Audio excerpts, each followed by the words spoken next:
Aloha, ladies and gentlemen, and welcome to my tube of living to your highest potential.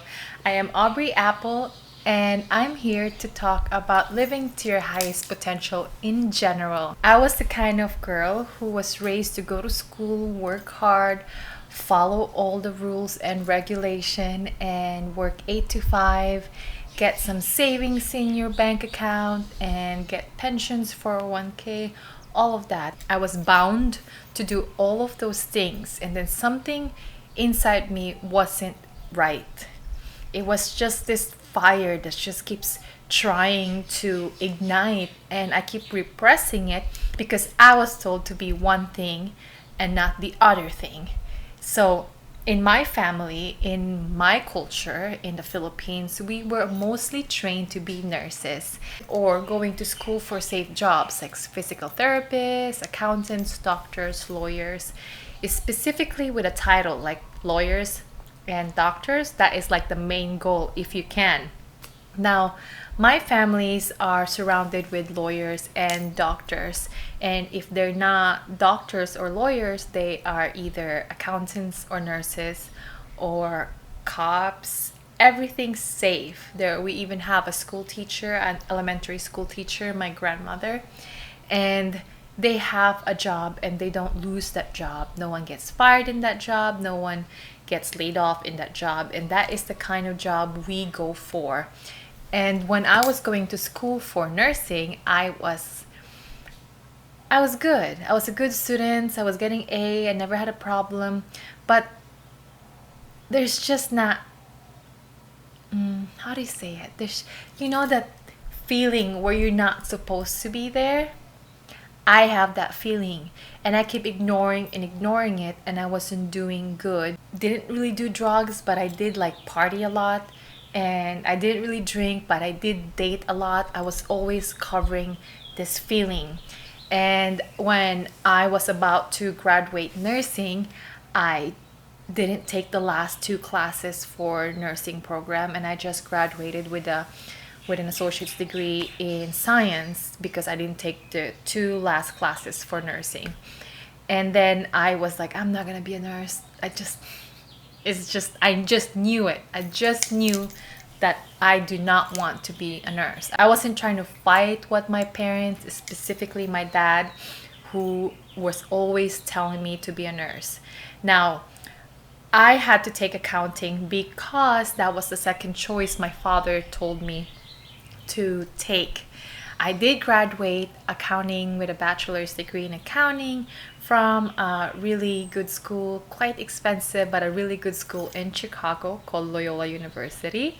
And I did work 8 to 5 as an accountant in a big corporation here in Maui. And I did it. I was like, okay, I gotta do it. It's the safe job. I got savings. I'm putting money in 401k. I'm putting money in pension. But again, deep inside me, there was something like just doesn't click, you know? And I was reading this book, Oprah's book. She's not, of course, sponsoring me to say this or to mention this book, but I do love Oprah because she is so mindful. Even if there's a lot of rich people out there, but Oprah is the kind of rich that is inside, and it's just so captivating for me. So when I was reading this book, The Path Made Clear, Discovering Life's Direction and Purpose by Oprah Winfrey, there was this one phrase in here that, let me find it. Okay. It's a bunch of well-minded people that was put together on this book that she interviewed, and this guy Jack Canfield said, I think the greatest wound we've all experienced is somehow being rejected for being our authentic self. And as a result of that, we then try to be what we're not to get approval, love, protection, safety, money, whatever. And the real need for all of us is to reconnect with the essence of who we really are and we own all the disowned parts of ourselves, whether it's our emotions, our spirituality, whatever. We all go around hiding parts of ourselves. I was with a Buddhist teacher a number of years ago, and he said, "Let me give you the secret. If you were to meditate for 20 years, this is where you'd finally get to. Just be yourself, but be all of you." I was like, that was it. That was what's missing. I wasn't myself. I was trying to get approval, love, protection, safety, money, whatever. That's what I was going for. And that wasn't who I was. And when I start discovering the ultimate goal in life is to just be yourself, everything lined up for me. I gave up my job as an accountant, 8 to 5, all those 401k and pension, I gave it all up when I gave birth to my daughters. And I used them as an excuse to not work. I keep telling myself I prefer to take care of my daughters than to work in an office and pay nanny. But the truth is, I was waiting for that. I just didn't really have the guts to leave a good job before my daughters. But when I had them, of course I want to take care of them. But at the same time, it was that best excuse. It was the best excuse.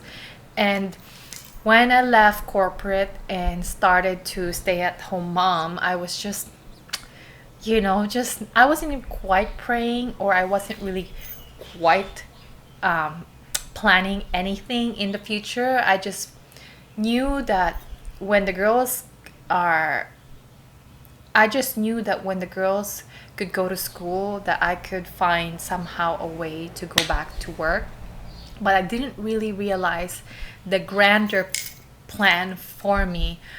I didn't quite understand what I really needed to do.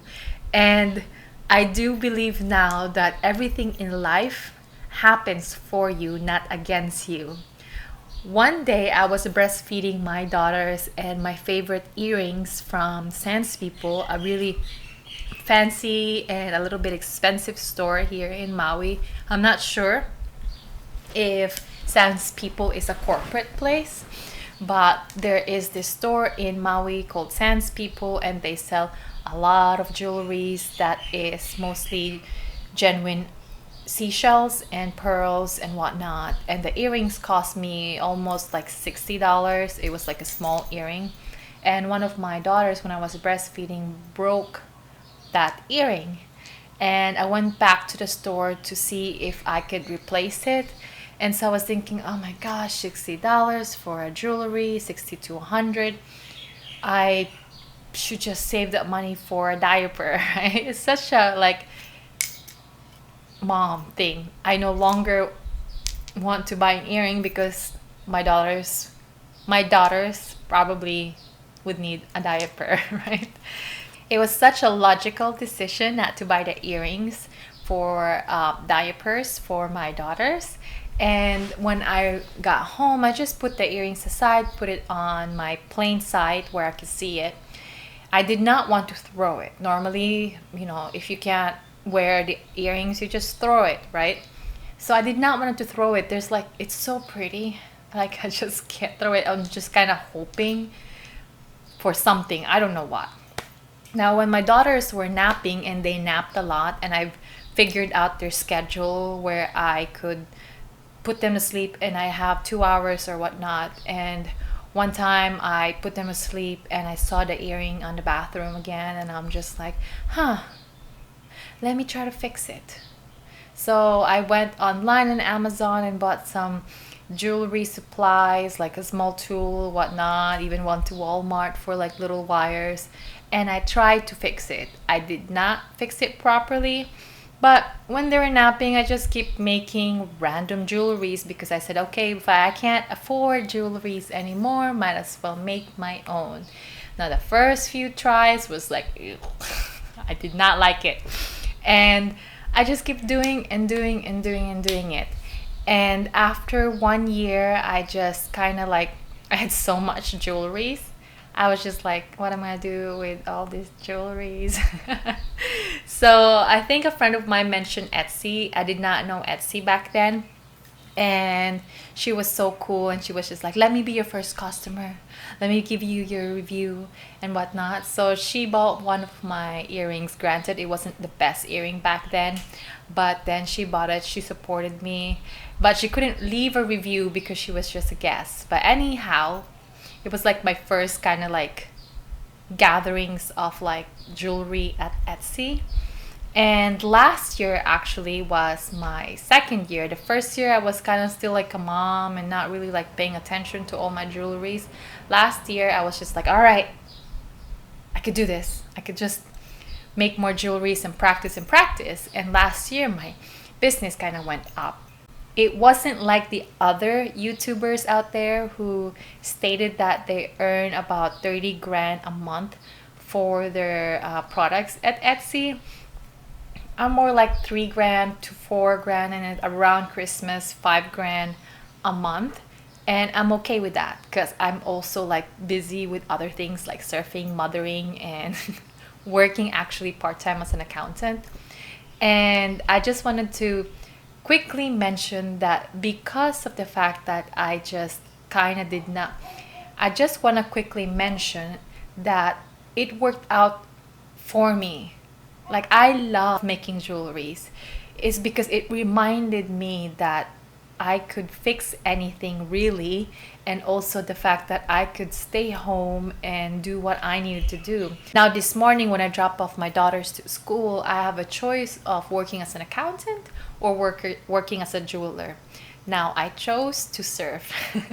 That is the beauty of it. I just do me every day, and every day I'm good with that.